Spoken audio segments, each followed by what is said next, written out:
Bon, c'est pas souvent qu'on peut vous montrer un prototype de console fonctionnel. Et là, je suis avec Ulrich, tu m'as ramené un produit assez rare. Effectivement, je t'ai ramené une console. Mais ce n'est pas la Switch 2.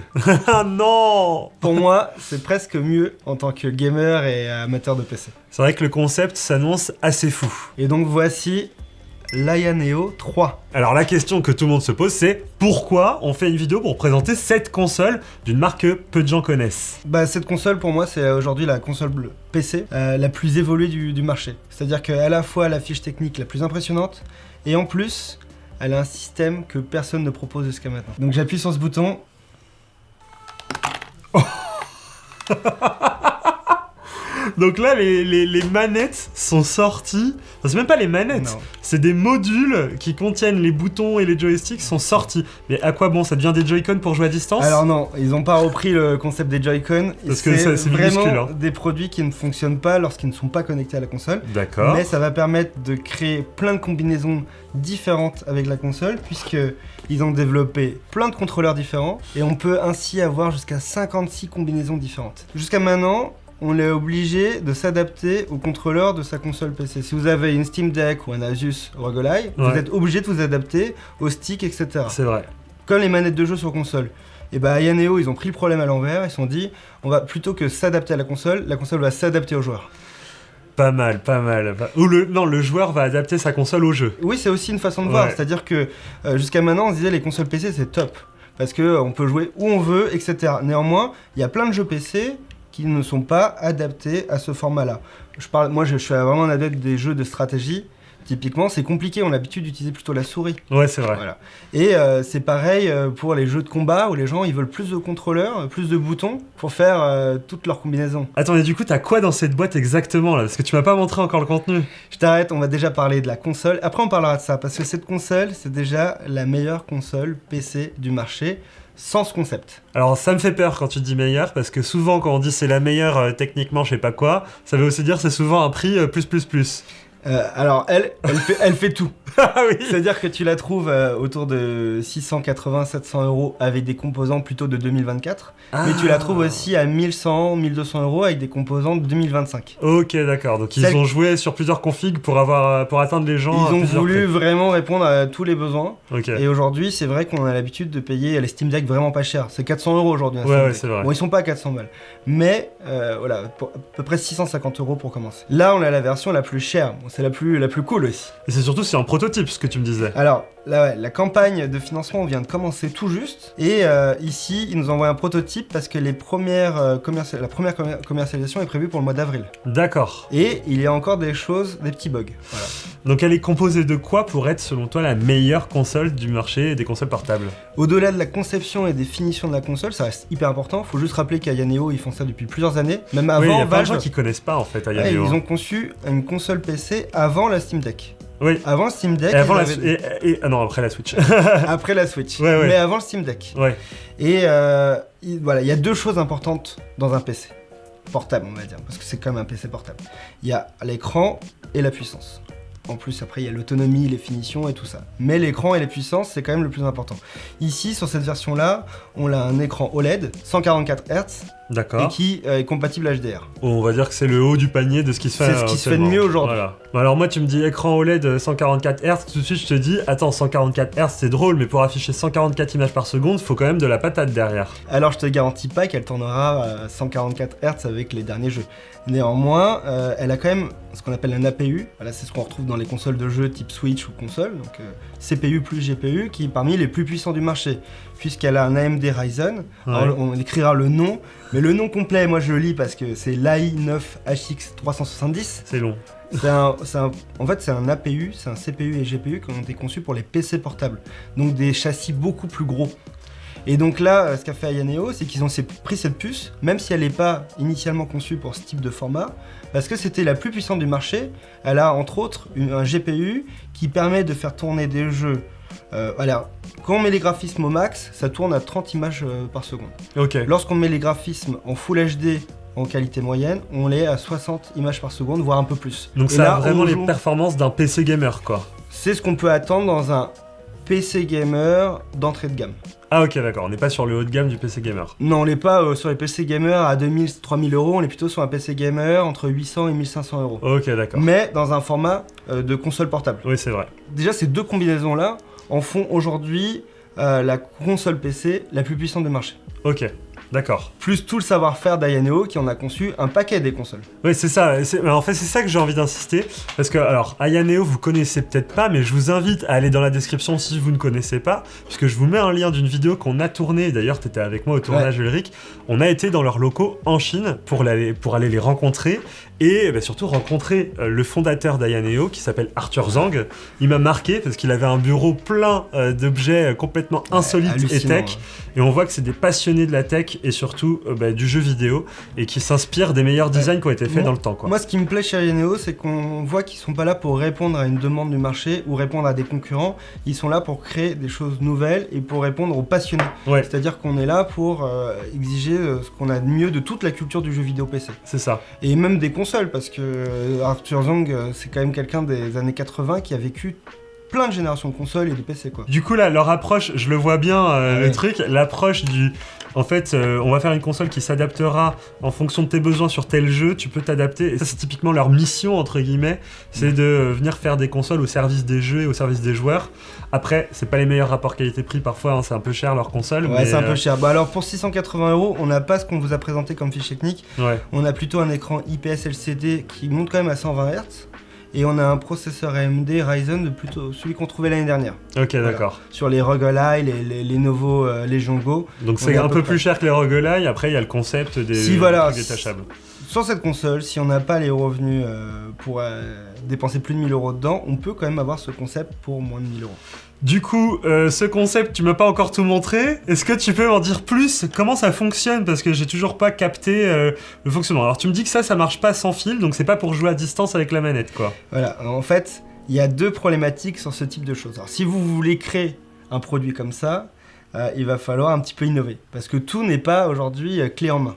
La première chose, c'est qu'on doit être capable de détecter à chaud des nouveaux composants qu'on branche. Alors, c'est-à-dire il faut ce qu'on appelle du pogo, c'est-à-dire que c'est comme un port USB.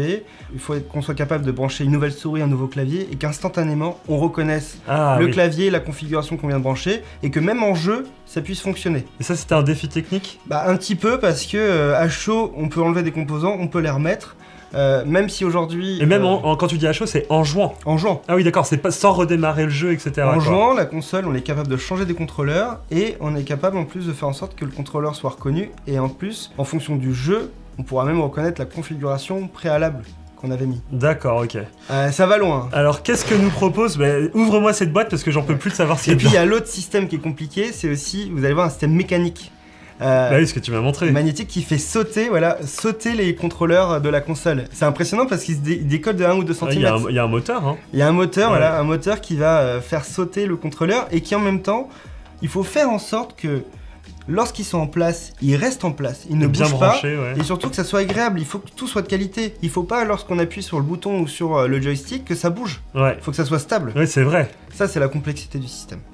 Et donc, dans les contrôleurs, il y a de tout. Alors ça dépend des jeux auxquels vous jouez. Et tout ça là, tout ce que tu... Waouh, ok. Tout ce que tu me montres là, c'est fourni avec la console? Alors oui, t'es un peu obligé parce que sinon c'est dommage. Bah oui, c'est ça, non mais, parce qu'ils auraient pu jouer le truc du, ça on te le vend en kit en plus, quoi. Moi ce que j'aime bien c'est que c'est fourni, et c'est en plus, si t'as un problème sur un composant, tu pourras très bien aller acheter séparément ce petit module. Ceux qui ont acheté une Switch et qui ont eu des problèmes de joystick, déjà sachez que c'est du Hall Effect, donc les joysticks ils sont plus résistants et surtout plus précis. Aujourd'hui c'est quasiment ce qui se fait de mieux, voire ce qui se fait de mieux. Et donc on va avoir des choses assez classiques avec des joysticks. On peut par exemple imiter la configuration du manette Xbox, mais si on a l'habitude de la manette PlayStation, on peut aussi faire en sorte que les joysticks soient au même endroit qu'une manette de PlayStation. Et je vois là, t'as des espèces de pads complètement plats, ça je suppose c'est tactile? C'est des touchpads comme le Steam Deck. D'accord, ok, donc là c'est tactile pour les jeux à la souris. Exactement, c'est comme si on avait une petite souris, et ça pour les jeux stratégie, typiquement c'est beaucoup plus pratique. Le nouveau Civilization, la 7 qui arrive, ça va être cool de pouvoir y jouer sur cette console, parce qu'en plus il est compatible avec ces consoles là. Mais c'est beaucoup plus cool avec un touchpad. Ah bah oui, Ouais. oui. Et là, du coup, tu peux mettre la config, 2 touchpads en haut, les boutons en bas, la croix directionnelle, ou alors tu peux faire touchpad plus joystick. Tu peux faire ce que tu veux, t'as même tu des boutons choisis, pour quoi. les jeux de combat. Voilà. Ah oui, d'accord, là t'as 6 boutons et du coup, tu ok, peux oui. bloquer. En fait, tu peux quasiment tout faire. Et que tu fasses du RPG, du jeu de combat, du FPS, du jeu de stratégie, normalement, tu vas être capable de pouvoir être peut-être pas dans les meilleures conditions comme sur ton bureau, mais en fait, cette console, tu peux l'utiliser partout et tu vas pouvoir améliorer vraiment ton confort. Alors, tu l'as essayé? Ouais. T'en as pensé quoi? Bah moi, j'en ai pensé que ça Je m'a. suppose que si t'as voulu en parler ici avec nous Ouais. et nous Bah, la présenter, c'est que t'aimes bien. En vrai, au début, ça m'a fait peur. Ça m'a fait peur parce que pour moi, c'est un défi technique. J'ai peur que le système marche pas, que ça tombe en panne. Et pour le moment, j'ai beau avoir un prototype, ça fonctionne. Ouais. Je dis pas que c'est nickel.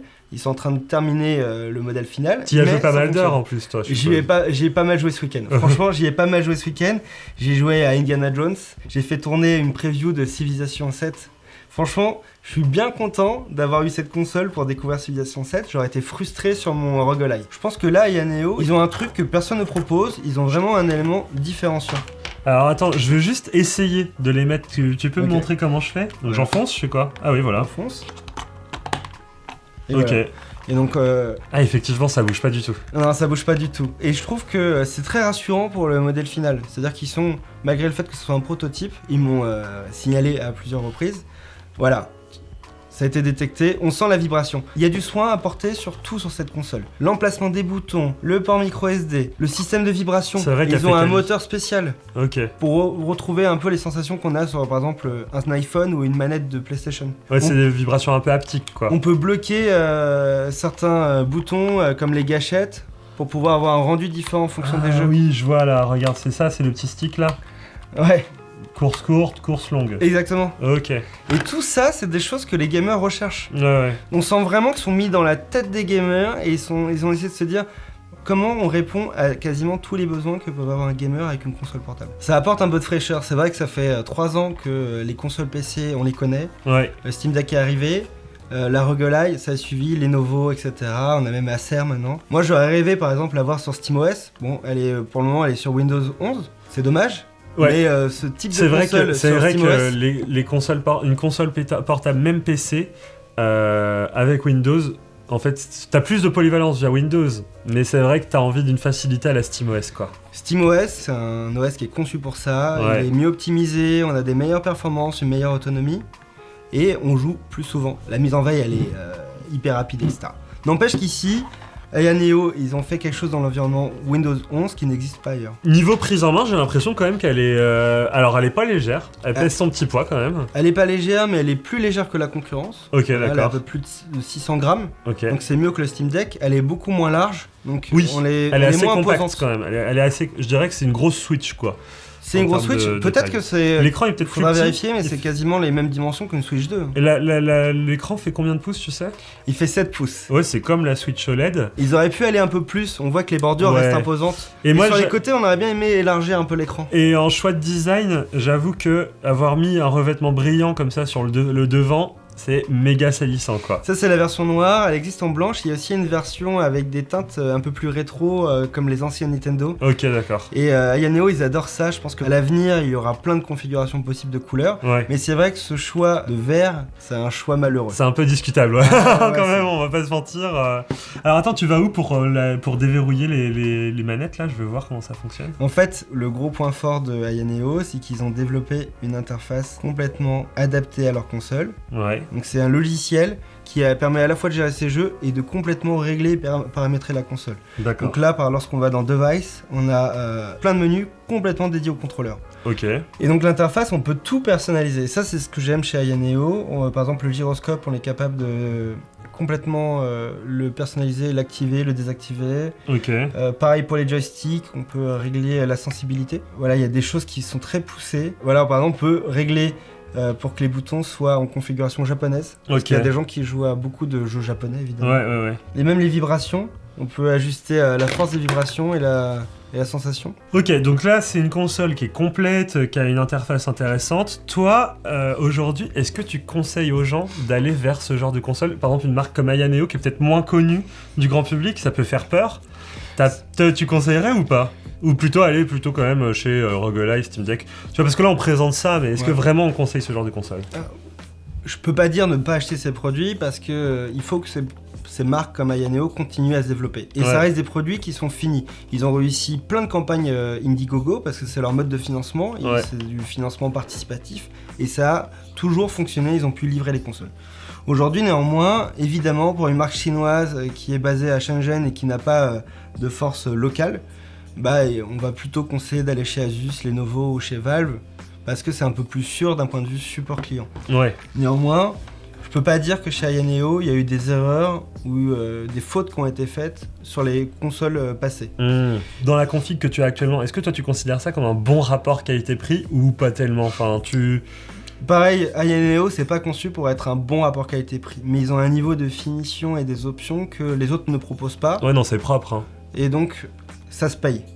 Surtout devenant d'une petite marque qui n'a pas les économies d'échelle de très grandes marques. Ouais, je vois. Donc en achetant un produit Ayaneo, dans tous les cas, vous ne ferez pas une erreur. C'est sûr que ça sera peut-être plus difficile à la revente. Ça sera peut-être plus embêtant si vous avez un problème technique à distance, mais ils ont un support client qui prendra en charge le produit, il n'y a pas de souci. Il faut y aller comme un aventurier. Hein. Ouais. C'est un peu une console de early adopter, de personnes qui veulent vraiment... c'est des technophiles. Honnêtement, c'est une console qui est plutôt orientée vers les technophiles gamers. Ok, écoute, c'est quand même super intéressant de nous avoir fait découvrir cette console. C'est vrai qu'il y a quelque chose d'un peu révolutionnaire quand tu la vois. Tu te dis, ils ont compris un truc. Et il y a un truc qui se passe là avec tous ces petits éléments. Et est-ce qu'on touche à une partie du futur de la console de jeux vidéo ou pas ? Peut-être ou pas. Là, peut-être que ça va complètement tomber dans les oubliettes. Mais on se disait que c'était cool de vous montrer un prototype d'une console qu'on a reçue, parce que c'est rarement le cas qu'on ait le droit de le faire déjà. On n'en reçoit pas tous les jours non plus. Mais se dire, ok, on peut vous montrer un truc que personne n'a et qu'on peut essayer comme ça, la prendre en main, vous donner un peu notre feeling. Enfin voilà. Donc toi, tu vas continuer de la tester. Est-ce que tu vas publier un article de prise en main, je suppose, sur le site ? Ça sera pas un test parce que effectivement, on peut pas tester un prototype. Ouais, oui. On n'aura pas les performances finales de la console. Il y aura un article qui est quasiment un test en termes de retour d'expérience. Moi j'ai hâte de voir le produit final au mois d'avril-mai. Ayaneo, c'est une petite entreprise qui a du mal à se financer. Ils se financent via les campagnes participatives. Ok. Donc en fait ils utilisent à chaque fois l'argent de la campagne pour financer la console, voire la prochaine console. Donc ils comptent évidemment sur leur communauté pour pouvoir prendre des risques un petit peu. Moi je vous dis pas de prendre des risques. Je vous dis que si vous êtes capable financièrement de prendre des risques et que vous êtes un technophile gamer, allez-y. Ouais, c'est fun. C'est fun. Et vous recevrez votre produit. Écoute, merci Ulrich pour cette présentation de console, j'espère que ça vous aura plu. C'était un petit peu comme ça, en dehors de ce qu'on a l'habitude de faire, mais on s'est dit, on a ce produit-là, il faut qu'on leur montre, quoi, parce qu'il y a quand même quelque chose qui se passe, et c'était intéressant de découvrir cette console, surtout dans ce moment, comme tu l'as dit, où il y a la Switch 2 qui va bientôt sortir.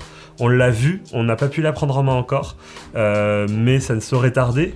Et on a hâte de pouvoir comparer toutes ces consoles. J'ai l'impression que 2025 ça va être l'année de la console. Et peut-être qu'en 2026 il y aura la PS6 en plus, etc.